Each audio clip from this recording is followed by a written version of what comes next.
You start with personas. Personas are what drives the story. Story drives the progression, and the progression drives the dialogue, okay? So the whole purpose of this is actually to move people forward in this process and get them to choose your company as the partner in solving their problem. And so we have to make all of these parts work. So let's start with personas. When I'm talking about a persona, what I'm really talking about is a composite sketch of a target segment. This is not a person. It's a representation of the commonalities across that role that will resonate with the people in that role, right? You can't, in marketing, you're not doing one-to-one normally, you're doing one-to-many. So you have to figure out what are the commonalities that will engage people. How many of you have personas? Yay, go you. What I focus on next is objectives, orientation, and obstacle. And objectives are just what they sound like, right? What are they trying to achieve? Orientation is an interesting one. What I'm looking for here is the human factors, right? What's common across these people? And one of the best ways I've figured out how to find this out, other than talking to customers and prospects and that kind of thing, is LinkedIn. Oh my God, what a gift. I live on LinkedIn when I'm doing these projects. Use advanced search, narrow it down, find profiles that are representative of the people who could be your persona. And then what you do is look at the recommendations. Look at what people say about them. Mary is a very detail-oriented, conscientious person. I loved working with her because she always met deadlines, right? Steve mentors his team. You know, I loved working for him. I learned so much, whatever. You know, but you start, and I usually review at least 100 profiles because a bunch of them are going to be resumes, but you're going to find the good ones that have all this kind of stuff. And you start seeing stuff repeated again and again and again, and you can really start to get to what are commonalities of people that tend to be in this role. And you'll start seeing that it does line up, and you can pick out some key factors. And the reason this is important is because if somebody's very detail-oriented, let's say, which shows up a lot under engineers, but then you want to make sure that the content you develop has facts and substantiates claims that you're making and things like that, because they're picky about that kind of stuff. That's going to engage them more, whereas a more business-oriented person who, you know, an executive might want bigger thinking. They don't need the facts, they need the ideas, right? They want to start seeing the vision.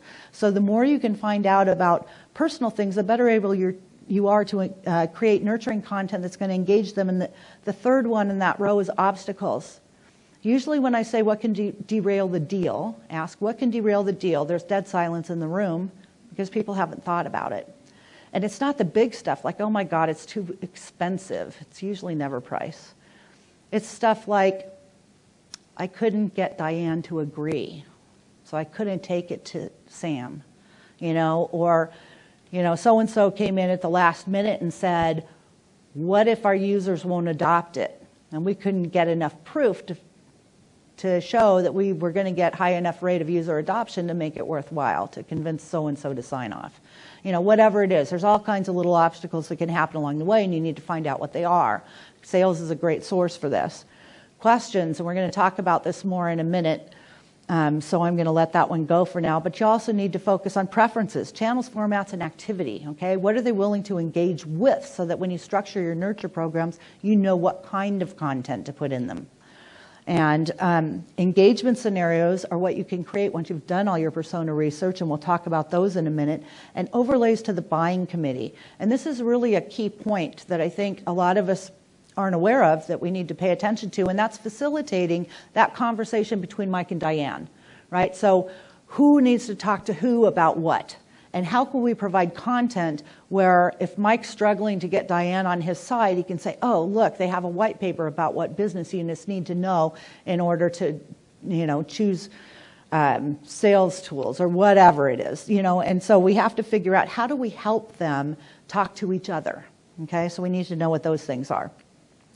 Once you have your personas, what you want to say is, what is your buyer's aspiration? What is their big deal goal that you are trying to help them to achieve? Okay, everything in your nurture program is going to build to that.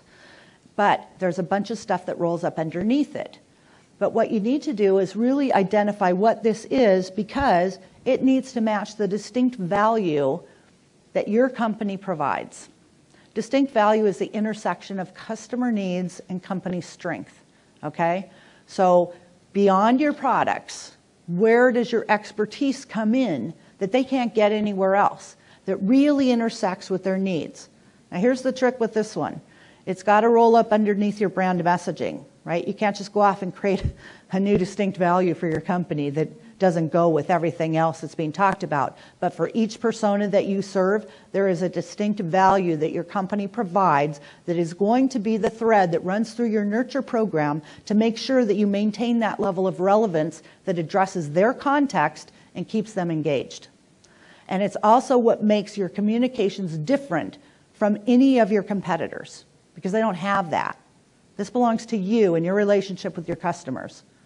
Okay? And so every touch, every piece of content you develop for your nurture stream will have this thread, and the litmus test is, does it touch on that distinct value that you've identified?